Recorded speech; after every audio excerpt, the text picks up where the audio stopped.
Welcome back to the Chicagolandians, a casual Chicago sports podcast. I'm your host, Connor Cunningham, joined as always by my co-host, Patrick Cunningham.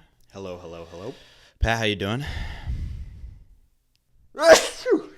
I'm doing great. I'm doing very well right now. God bless you, Patrick. We are nearing the end of our senior year of college. It is a bittersweet time right now, but thankfully, last semester do not have a ton going on right now. Only have one final this Wednesday. It is currently Monday, May 12th. Our final is Wednesday, May 14th. So, feeling pretty good. Don't have a lot going on. Played a lot of Frolf yesterday. Been reading a lot. Watching good movies. Yeah, life's been good. How about you? Doing pretty good overall. I'm just going to get out in front of it. Hasn't been an episode in about 2 weeks. We understand that, guys. But we are student podcasters, and student comes first always, all right? So finals week has been here. We have our responsibilities. We have to dot our I's, cross our T's. But overall, I mean, vibes are up right now. I guess there's no bowling to do, but there's frolf to be had out on the course right now. Got absolutely fried yesterday. Didn't put a lick of sunscreen on, but overall vibes are up right now. I'll just say, for those listening that are concerned, while currently we do not have a lot going on, the past 2 weeks were very, very stressful with a lot of work before finals wrapped up. But we got all of our assignments done now. So if anyone's hearing us talk about frolfing and watching movies and thinking we were just sitting on our you-know-whats all week, that was not the case. So we apologize, but here we are now. Just thought I'd get out ahead and say that. No, that's fair, Pat. Yeah, so let's move on. Let's just open it up with how we open up all of these, some news. We have, our first bit of news we have is a little holy news, little godly news, Catholic news. It's Pope news. Cardinal Robert Prevost becomes the first Pope from the United States. More specifically, he's from Chicago. He grew up in Dalton, Illinois, which is a small town in Cook County. I mean, how about that? And apparently he is a White Sox fan. Poor guy. But it's pretty exciting to have an American Pope, and especially a Chicago Pope. Everyone has made the joke already, but Chicago has gotten a Pope before we've gotten a 4,000-yard passer, which is true.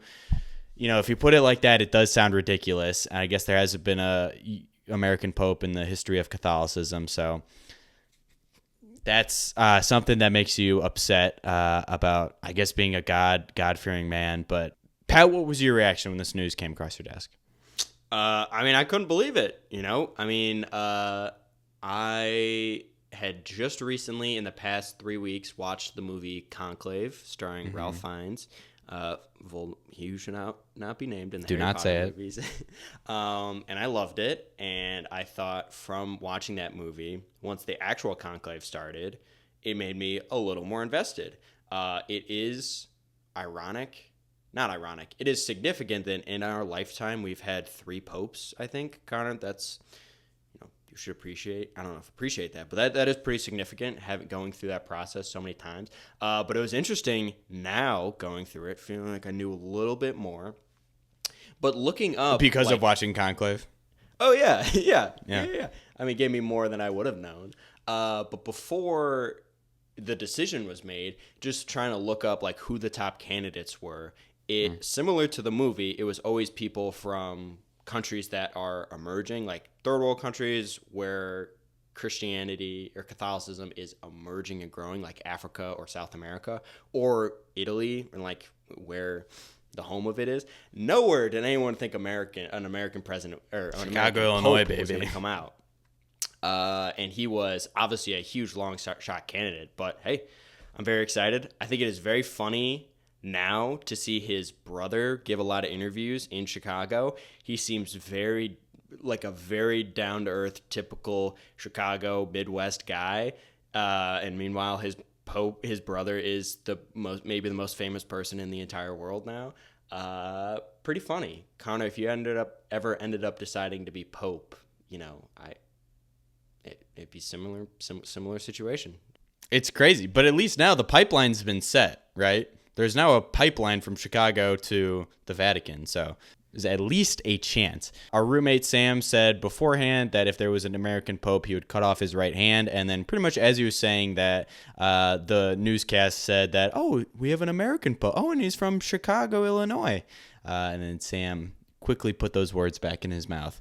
But very exciting. I will say it was ridiculous to watch Cubs Twitter, Cubs social media almost immediately post, hey, Chicago, he's a Cubs fan on their scoreboard, when in fact they had little to no evidence that he was a Cubs fan. I think that just speaks to the way that the White Sox are treated and dragged through the mud by the national media. And hopefully God will see that and will reflect that throughout the rest of the season.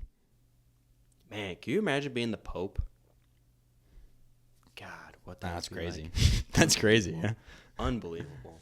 And it was so funny watching the interviews with his brother. He talked about how every day they would try to do the Wordle together. They would like FaceTime and do all this very mundane stuff. And now he's one of the most powerful people in the world. It's unbelievable. It's crazy. Kind of segueing from the Pope, we got some White Sox news. White Sox currently 10-29.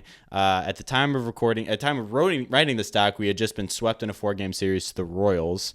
Last game losing 0-10. But since God is on our side, we have now turned the corner a little bit. We're 5-6 in the month of May, so 1 game below 500. I mean, we're currently 19 games below 500, so in the month of May to only be down 1 game is not that bad. We just beat the Miami Marlins 4-2 off of a Tim Elko electric performance, and also now won the series against the Marlins. So we've won a series in the month of May too. So, hey, we can get in a little more specifics later, but vibes are up right now for the Chicago White Sox, and I think that it's not unrelated to Jesus Christ. 2025 is the year of Chicago sports. Chicago Bears 1-0 in Green Bay. Green Bay 0-2 in 2025. We get the Pope. White Sox seem like we're coming up. We're on the come up. I mean, look out, rest of world. Bulls probably going to give it the number 1 pick in the lottery, likely. If we get number 1 pick, people really got to start asking some questions about the papacy. What's going on up there? All right, next bit of news, we have Trey Taylor. Trey Taylor, you probably have forgotten about his name already, if we're being honest, but just a reminder, he is a 4-star quarterback Nebraska commit who dissed the Illinois Fighting Illini in his announcement video. He picked up the Illinois hat, put the hat on, said, I'm going to go to the University of Illinois, and then took the hat off and threw it across the room before going to the Cornhuskers. He issued a video apology on Twitter, which was very heartfelt, because clearly he caught a ton of backlash for this jackass move that he made. And our official stance at the Chicagolandians is, Trey, we don't care, buddy. We don't care. You've damaged us. You've hurt us already, all right? You shouldn't have done it in the first place. That's our opinion. Trey, if you want to come on the podcast, you're always welcome, though. Yeah, I mean, I think it's glad he apologized. Not enough. Shouldn't have done it in the first place, man. How disrespectful is it to the entire recruiting staff of Illinois football, right? You lead them on for, I don't know how long a recruiting process takes. I'm sure it takes at least half a year, maybe a full year of their time going on visits, setting up, creating this whole experience for you to try to commit, and then for you to just pick up their hat, metaphorically pick all of them up, and then discard them to the side. So disrespectful. Trey, no apology would have forgiven you for your sins. I'm sorry. And Trey, I will not apologize in 2 years when I am live tweeting your games, live tweeting at you when you throw interceptions. I will not apologize for that either. Nope. So there it is, and there it is. All right, moving on. We got some Ducks news here. Pat, I know we saw a couple Ducks yesterday on the Frolf course, but this is a different type of Duck. The Anaheim Ducks of hockey have hired ex-Blackhawks coach Joel Quenneville. So Joel Quenneville, the second most winningest coach in NHL history, had won 3 Stanley Cups with the Chicago Blackhawks, a ton of success. After the Blackhawks let him go, he spent time with the Florida Panthers, but Joel Quenneville has been banned from the NHL for the past 3 years for mishandling claims within the Blackhawks organizations of sexual assault against Kyle Beach and other members of the Blackhawks staff. So he's been gone for 3 years, but now that 3 years has been up and he's been rehired by the Anaheim Ducks. As we said before, he has 969, very nice, career wins, which is the second most in NHL history. Former Chicago coach, interesting to see him return to the NHL. Pat, what do you think? Very eye-opening stat to see he has the second most wins in NHL history. I know, Makes right? you really appreciate, for one, how long he's been a coach, but then also what he was able to do in Chicago. Anaheim Ducks right now are kind of on the decline. I believe missed the playoffs the last couple seasons, and Joe Quenneville. And believe they have a new general manager, too. Have already promised playoffs in the first year. I mean, guys. Hey, that's awesome, man. Good luck. Yep, words are words. But, man, I don't know if this is controversial, but I would sure love if the Blackhawks got Quenneville back. You probably can't do that for PR, but would have really liked that guy back. We are in tough times right now. But You couldn't have signed him back. I mean, yeah, no, I don't think so. Credit to him for being a great coach. I don't know how I feel about this, if I should say I'm happy for him. But, hey, someone hired him. Yeah. Good luck, Ducks. Not too much luck, though, because more luck for the Blackhawks. That's what we're saying. All right, so let's move on to, we kind of get a two-headed monster here with our meat and potatoes here. We just want to talk about training camp and rookie mini camp for the Chicago Bears has started and has began. I think at this point it might be over, actually. I think it's like a week long, right? But we've gotten the rookies in the building. They've put some pads on. They've been moving around, and they've started playing football. So we've been able to see Colson Loveland out on the field. We've seen Luther Burden III as well. Some Manungai as well. But as of the recording of this podcast, we have currently signed all but 3 of our rookies to their rookie contracts. We still have yet to sign Shamar Turner, Ozzy Trapillo, and Luther Burden. All 3 of those guys have not been signed yet, but the others, so mainly Colson Loveland, have signed contracts with the Chicago Bears. That is exciting. I know last year both Roma Dunze and Caleb Williams kind of waited a long time before they signed their actual contracts, right? So it's exciting to see these guys get signed right away. But overall, it's just exciting to see the rookies playing again. You've been able to see some new jersey selections. We saw Luther Burden with number 87. Not the best number for him to pick, but he said in an interview, look, all the good numbers were gone, which is understandable. It's funny to think about in the NFL, people still complaining about their numbers. I know in high school that was a big concern too. If you got too far back in the line, you were going to stuck wearing number like 33, which sucks as like a running back or a receiver. I mean, no one wants to wear number 33. It's fun to see. But overall, I mean, it's exciting times to have the rookies back in the building. Overall, a little bit of slow of a news cycle for the Bears. Not a lot's coming through right now. One piece of news that we'll highlight, Trey Hendrickson is also having continued contract disputes over in Cincinnati. There were contract disputes going into the draft. I feel like after that Jamar Chase contract, it seemed there were questions if they were going to be able to sign him to a long-term contract. And then they drafted Shamar Stewart with their first pick in the NFL draft. And now Trey Hendrickson is out saying that there's been no communication between him and the Bengals and his camp and them. So it seems like things are not going well. Remind you, Trey Hendrickson was the sack leader last year. Shamar Stewart had 4.5 sacks the year before, so in college, kind of an interesting replacement there. But it seems like things are not going well for Trey Hendrickson. And in classic Bears fashion, now we're asking, hey, what if the Bears got him, right? Pat, sorry, kind of a lot of talk in there. Pat, where's your head at with the Chicago Bears right now? Well, I just wanted to talk about that Trey Hendrickson thing a little bit more. I actually think it's unbelievable at this level. At the professional level, you can still have, and maybe this is just player talk, maybe he is just frustrated, but to have no communication with literally one of the best pass rushers in the entire league seems unbelievable. I couldn't imagine. I mean, I'm sure he doesn't live in Cincinnati. Maybe he does. During the offseason, maybe he goes back to home or wherever his other house is, but to have no communication seems incredibly unprofessional and unbelievable. Now, what do you think it would take for the Bears to come in and scoop this guy? What would it take? And would anything be willing? Would any price tag make you interested in like pursuing this guy? I mean, yeah. I mean, if the price is right, then sure. I think you'd have to assume that it'd probably at least be a first, right, or maybe 2 seconds to get him. He's like the sack leader, right? I mean, it's just so funny now that we have our first picks. If you could say, would I trade Colson Loveland for Trey Hendrickson? I would say yes. I would absolutely trade Colson Loveland for Trey Hendrickson. Would I trade Luther That could be a Burden, boat, though. and Ozzie Trapillo. Would I trade Shamar Turner and Ozzie Trapillo for Hendrickson? I would, yes. Okay. But Pat, Shamar Turner could turn into Trey Hendrickson. How about that? Could be a boat. Yeah. True. I guess other than for rookie minicamp, it is interesting now to see Caleb Williams back with a buzz cut now. I remember seeing him last year. God, I remember putting myself back last year in Sweden.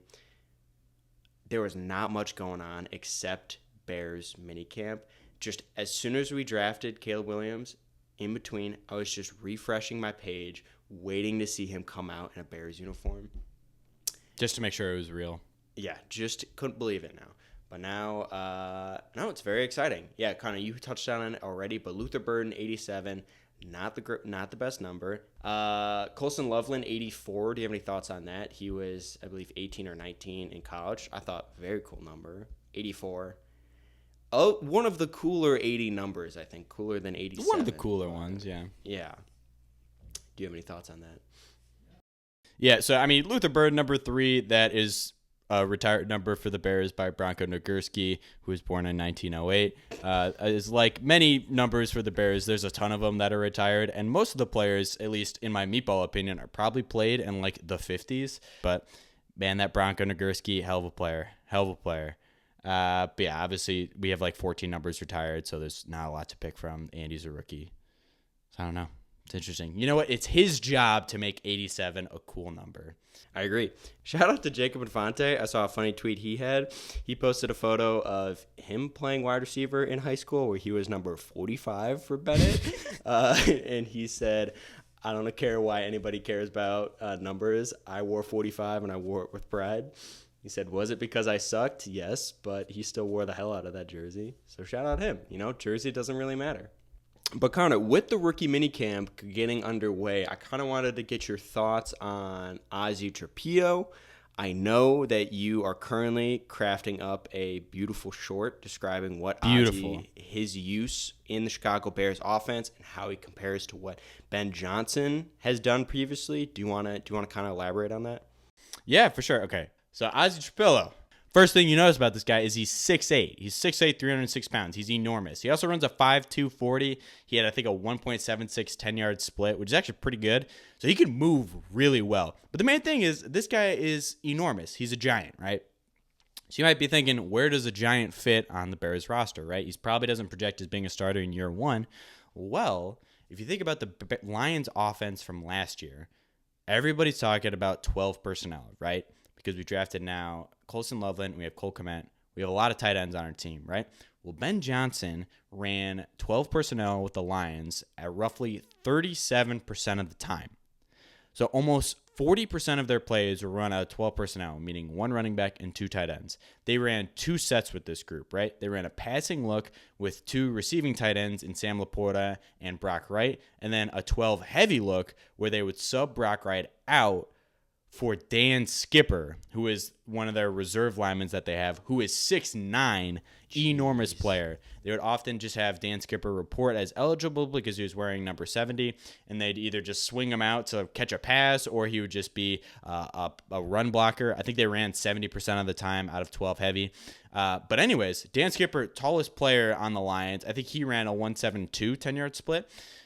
Ozzie Trapillo is 6'8", runs a almost comparable 10-yard split as well. I think, and this is my opinion, he's coming in to fill in for that Dan Skipper role. Now, is it crazy to draft just kind of a gimmick player in the second round? It is. But I do believe that maybe just in rookie year, that'll be his role while he's developing into an actual swing tackle for the Bears. But I think in year one, this could be his impact for him because he moves very well for his size. I think he played outside and inside at Boston College. So that's where I think Trapillo is going to fit in this season for the Bears. Gotcha. It is very interesting hearing, this might be too much of Bears fans making a lot out of a little, but just the whole... Since Ben Johnson has been brought in, pretty much every single move we make has been compared to what the Lions did organization, how it compares to what the Lions did with Amon-Ra St. Brown, with this guy, with drafting Colson Loveland, with running backs, with offensive line. Every move has been compared to what it's like on the Lions, because it's hard, right, when you come over to a new team to try to, you have this decision where do you replicate what worked in your last job, which is unique in this situation because it's the Lions, who is in the same division as us. We're going to play them twice a year, so they obviously probably have a lot of experience beating Ben Johnson's offense. Their defense practices against him every single day. They probably have that playbook and knows what can work well against Ben Johnson.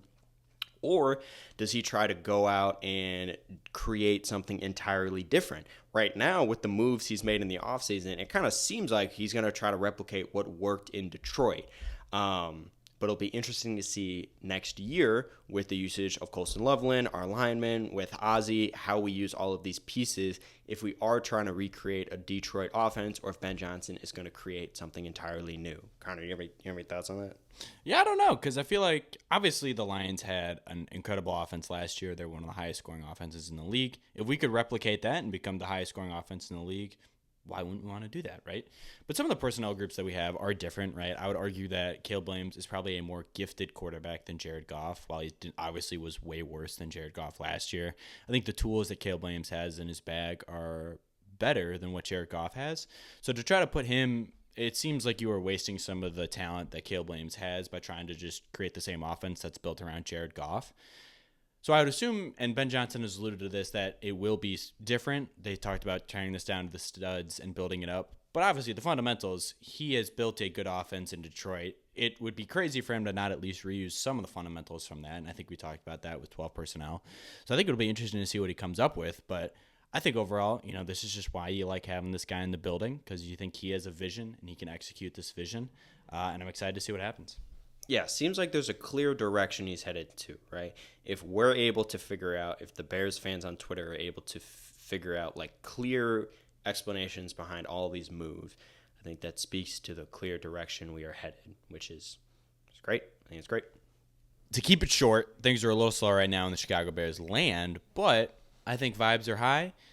3-time offseason champions.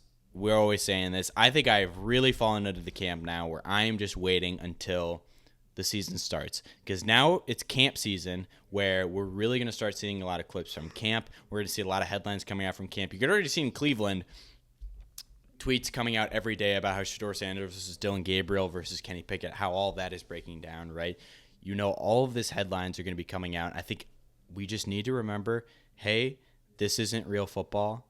Let's wait till September. And I think that's where I'm at right now.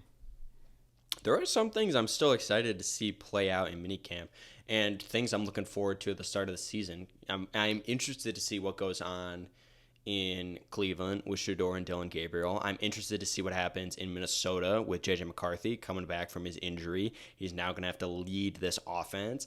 I'm excited to see what happens in Seattle and Vegas with their new quarterbacks. I'm curious about Ashton Genty. I'm very excited to see Travis Hunter in Jacksonville. I was watching clips of him today playing receiver.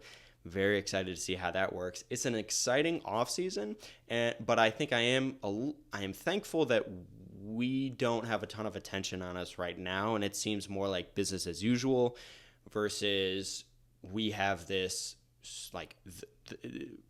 this super popular player that all the headlines are going to be about. It seems like there's less distractions going to be less distractions this offseason, which is exciting. Do you see Travis Hunter? He did his pro day, and I think he's doing all of his drills now. He's not wearing any gloves when he's practicing. Yeah, it's weird. Good move. You like that? You like that? You like that no gloves? That's a good look, man. It's like, hey, that's what practice is for. Practice is for no gloves. Then you put the gloves on to the game. It's like you have super hands. I like that. It seems like we've come to this point now where all the receivers, all these diva receivers are just wearing gloves all the time because they don't want to ever have the opportunity where they're dropping a ball. They don't ever want to have that happen. Yeah, I agree. Yeah, I mean he looks good. He looks good in the Jags uniform. I'm excited to see what happens. Connor, are there any other players that you're looking forward to checking out in the offseason? From a Bears perspective or just in general? I don't know. Just in general, I think I'm definitely excited for Genty to see him start playing. I think that's player I'm most excited about to see. I'm also interested to see how Tederaroa plays in Carolina. I know people are pretty excited about that draft pick, so it'll be interesting to see if that can actually play out. Yeah, I think overall Travis Hunter, though, is probably the player that I'm most excited to see play. Cam Ward, I think, will be good, but I don't think Cam Ward has necessarily a super exciting game to him. So I think Travis Hunter is the player that I'm most excited to see play. Yeah, I'm curious about Jackson Dart, too, in that Giants QB room, how he comes out, because he's got a lot of swag as a white boy. He's got a lot of white boy swag with the jewelry. I don't know. We'll see. We'll see how that works out. Hey, Chet Hanks, we might have a white boy summer. That's all I'm saying. With Colson Loveland, Jackson Dart out here, might have a white boy summer. Oh, Shuck. Shuck is a guy that I'm excited to see as well. Oh, Derek Carr retires. Derek Carr retired. He now gets the keys to the car. What is he going to do with him? That's what I'm saying. So I think it's going to be very interesting to see him go out. He's going to be the starter day one. Tyler Shuck, 26 years old, 27 years old right now, giving the keys to the cars for that high-power New Orleans Saints offense. Who knows what's going to happen there? So I think that's going to be very interesting. We could see the New Orleans Saints absolutely melt down this season, and that's something that I think I will have in my projections for New Orleans Saints. You got any more headlines you want to talk about? I think I'm all good. Yeah. Okay. Good. Last topic I want to cover just a little bit is these guys right here, Southside Chicago White Sox. So we already talked about the big news is getting the Pope. That's very exciting. But I think I just want to talk a little bit about how the Sox stand right now. So if you skip to the middle of the episode and you didn't listen to the beginning of the episode, you might have missed the fact that the White Sox are 5-6 in May. So we might actually finish this month being 500 for the first time in any of the months that we've had in a long time. So it's very exciting. We have a day off today, but we just came off a series win against Miami Marlins after a 4-2 win, helped by the bat of Tim Elko. So Elko is a 26-year-old who was recently just pulled up by the White Sox. He's a player that a lot of people are pretty excited about, but I think Elko's game, and this is credit to the CHGO podcast, CHGO Chicago White Sox podcast. Shout out to them. A lot of their investigative work. But Elko is an interesting player. He spent 5 years at Ole Miss, so he was in college for a long time, and he's 26 right now. So he's an old player. But, man, he can hit the ball very hard, and that's kind of his one thing. So I think the long-term prospect of Tim Elko on this team maybe isn't that great, but right now he's definitely a player who's providing pop to this lineup. It's interesting that we saw Andrew Vaughn actually hit pretty well in this series as well. Andrew Vaughn's a guy who I feel like is completely dead to the Sox right now. But Elko and Vaughn, I think, are exciting players that we're having right now. And I think overall, the Sox are not good, but we do have some exciting things coming together, right? Our offense is bad, but Andrew Benintendi is coming back from injury, and Mike Tauchman is also coming back, right? He pulled his hamstring running home in that one game. So we're getting him back as well. So we're trying to get some offensive pieces back. And I think overall we're playing okay baseball, right? I think it's the offense that is the biggest deal. I saw a stat that said something like the Guardians, the Tigers, and the Royals are something like 74-5 when they've given up less than 3 runs. And the Sox are 10-10 in those games, right? So we are playing, we've had 20 games where we have given up less than 3 runs, which is pretty good, right? We've played 40 games in total, right? Yep. But we just have no offensive production, right? And I think that hopefully these injuries can help us get some more juice in this lineup and score some more runs. Also, from this series, we saw our new manager, Will Venable, get tossed for the first time. That's something kind of exciting. He got his first boot out of the game. Chase Bydroth also, you know, he's existing. I think he's playing short or second right now, so he's another guy that we got to be excited about right now. I'm just trying to be more optimistic about the White Sox and just appreciate the product that we're putting out there, right? It might not be the most exciting or it might not be the most quality product, but hopefully it can at least turn into something that's interesting to watch. Yeah, so it seems like right now we have kind of, at least compared to the post-2021 playoff season and those couple years, where it felt like we were coming out with the same thing every year and not making any changes. It seems like right now we at least have a lot of new faces and things to potentially get excited about. I mean, a new manager. It's exciting. Seems like we're calling up some of the players that people are excited about with Medroff and with Elko. So it seems like things are moving in the right direction and starting to stack some wins. And then, as we've mentioned before, we do have the third-ranked farm system in the MLB right now as a result of our various trades in the past couple of off seasons. We're starting to head back in the right direction, it seems like. And with the Ishbia brothers potentially kind of circling the Sox, looking to acquire the Sox, it feels like for the first time in a while we have some hope for the Chicago White Sox. We'll see. Now, that was very interesting, Connor. So that stat was showing that we don't have any offensive production. Does that mean we're not, obviously not hitting well? Are we not hitting a lot of home runs? Or all of our, OPS stats are very low? Do you know anything specifics about our offensive production? No, I wish I had more on that, but we're just not producing a lot of runs right now. I think against the Royals, that series, we almost got shut out. I think in 3 of those games against the Royals, we just have no production, right? Most of our runs come off of solo home runs. I feel like not a lot of guys are getting on base. And even when we do, we just don't have a lot of power in this lineup to hit home runs anyways, right? Luis is supposed to be our guy who's hitting home runs, and I don't think he has many home runs this season as well. Tim Elko right now is one of the only guys who are putting pop into this lineup, which is frustrating. I think in general we just can't hit for power right now, and we don't have a lot of offensive firepower coming, which is interesting. And I know earlier in the season when we talked about the White Sox, we said that we were playing a lot of close, low-run games, right? There were a lot of games that we were we're not getting blown out in. It's just this offensive production that we've had that is very poor. I remember earlier in the season, the games that we had won were games where we had just hit more home runs than the other team, right? We don't have a sustainable offense right now where we're getting people on base or we're getting people to hit for power, right? So I think that's the main thing that we're trying to look for, which is hard to find in the MLB. So, it's frustrating. God, yeah, absolutely. It's frustrating. And it's tough right now to have struggling White Sox and then to look in power rankings and see the freaking Cubs be the 4th-ranked team in the entire MLB after making seemingly only a couple. Like, last year, the Cubs were, pretty middle of the road, I felt like. And if this offseason only made a couple big acquisitions. Obviously, PCA has been awesome, right? But that couple moves that they've made seem to have paid massively now and are having such great success. Yeah, I don't know, man. I think overall I'm going to try to tap in a little more to the White Sox. They are currently 12-29, which is a win percentage of 29%. So last year we had a win percentage of a little over 25%. So we're on pace to have a better season than the year before. Another thing, we're going to have a top 10 draft pick this year, or as things currently stand, we will likely have a top 10 pick, right? But we can actually use our top 10 pick this time because last year we had to pick 10, right, despite losing 120 games. We're actually going to be able to pick in the top 10 this year, which is also exciting. So overall, I think trying to stay positive about the White Sox, trying to move forward. We got Tim Elko in the lineup, Chase Mydroth. We got Andrew Benintendi coming back. Louis is coming back off of a little bit of a break. Mike Toutman's got that healed up hamstring. Things are looking up right now, right? So we just got to stay positive and keep moving forward. That's where I'm at right now with the White Sox.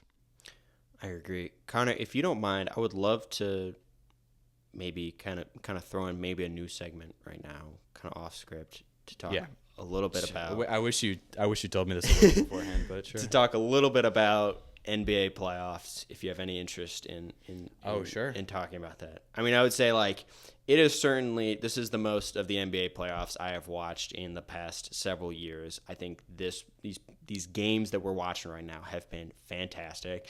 Every night I'm able to, around 8 or 9 o'clock, sit down, turn it on, and usually the teams are pretty close, or the games are pretty close, and get to watch some good basketball right now. But right now, we're seeing a lot of interesting things going on right now in the NBA. Now, first, before we get into the playoffs, I just wanted to say I read a Chicago Tribune article today talking about the Bulls' odds of getting Cooper Flagg with the number 1 pick, which I read that and I thought, guys, what are we doing here? What the hell are we talking about? Yeah. Cooper Flagg dreams are dashed right now. But they did mention that despite us having a 1.7% chance of getting the first overall pick, That was the same odds in 2008 when the Chicago Bulls got Chicago legend Derrick Rose. I've heard of him. So, and we just got the Pope right now. So it seems like maybe, which just makes me appreciate, like, I couldn't imagine being a Bulls fan at that time. How unbelievable. How excited you had to be to get the first overall pick. That's insane. Unbelievable. Almost as if it wasn't real. Yeah, as if there was something going on. But I just wanted to shout out that article real quick. It made me kind of reminisce on Derrick Rose. But right now, Pacers up 3-1 against the Cavs, who are the best team in the East. We got Knicks up 2-1 against the Celtics. Timberwolves and the Warriors are playing. Rockets and the Lakers both got knocked out of their divisions. We got the Timberwolves Warriors. All of those games are incredibly exciting. Anthony Edwards can't get enough. The Warriors are now fighting to just get to Game 5 right now, or Game 6, so they can get Curry back. They're hanging on by a thread. Jimmy Butler, after all of his off the court issues, is now had a really good game last game, but hasn't been the player he used to be in these playoffs. We got Thunder Nuggets. Jokic, best player in the NBA, playing against the current MVP, the expected MVP in SGA. We got a lot of exciting basketball going on right now. Connor, are there any games that are really catching your eye in these playoffs? Yeah, I think the best tournament right now, or the best series right now, has been this Nuggets Thunder series. I really liked watching that play, especially Aaron Gordon, Mr. Nugget. Aaron Gordon has been making some enormous shots for the Nuggets. I'll be honest, I was unfamiliar with this game. I did not know how clutch this guy is. He's hit, I think, 3 enormous three-pointers in this series. Aaron Gordon's been playing great basketball, and watching Jokic play too, just watch him casually go for 42 has been awesome. But even just from a Thunder perspective, watching the Thunder play is very fun as well. Just this team that they've developed just strictly through the draft and obviously the Paul George trade, how they have really just developed this young powerhouse of a basketball roster. Obviously, watching Alex Caruso play as well is a lot of fun. So I've really enjoyed that series. And then watching the Wolves play as well against the Warriors has been fun too. Less fun this series just because Curry's been out and the Warriors seem completely lost without Steph Curry. But still a good series. I have not watched too much of the East, I'll be honest. It's been interesting to see the Knicks go, or the Knicks up 2-1 right now. Knicks are up 2-1, yeah. Knicks are up 2-1, and then the Pacers are up 2-1 or 3-1. Pacers are up 3-1 right now. Yeah. So I haven't tapped too much into the East. It was very fun to watch the Knicks go up 2-0, though, with Mikal Bridges playing out of his mind. So that'll be very interesting. But I think the West right now is just a ton of fun to watch. Yeah, that Nuggets team, the Nuggets team, I think of these 8 teams, I think I would love to see. I don't know if I'd want to see the Nuggets win again, but they definitely have like one of the most likable teams. I would love to see the Pacers and the Timberwolves win. Don't really care about obviously don't want the Celtics to win. Don't, whatever. But the Nuggets with Aaron Gordon, Michael Porter, Jokic, Russell Westbrook, and Jamal Murray, like that, those 5 people, it's a very fun team to watch, and it's a fun brand of basketball. That is a very exciting team to watch. And then, yeah, like you said, on the other end, getting to watch Chet and SGA play. I mean, it's just some good basketball going on.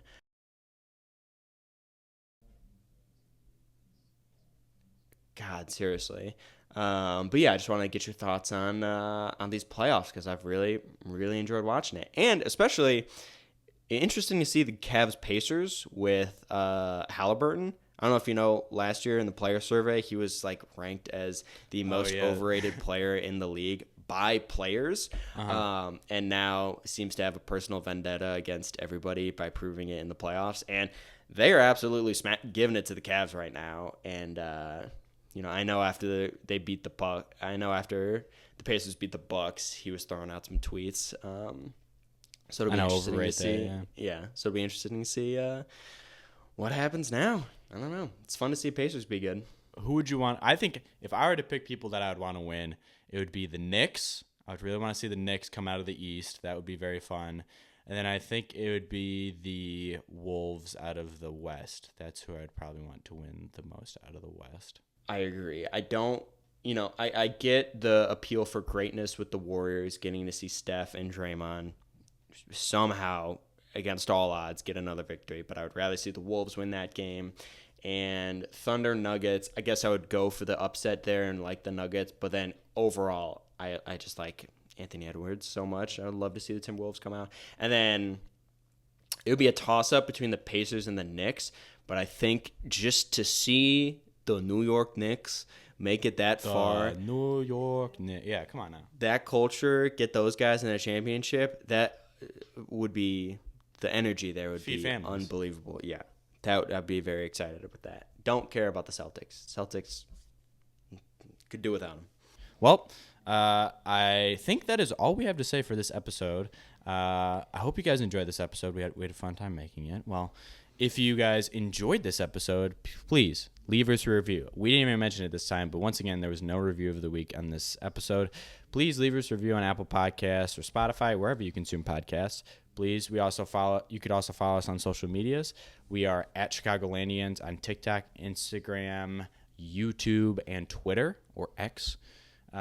Please share it with a friend as well. If you enjoyed this podcast, I'm sure you can think of somebody else who might enjoy this podcast. But that's all I have to say. I will end this podcast as we always end it with a bear down.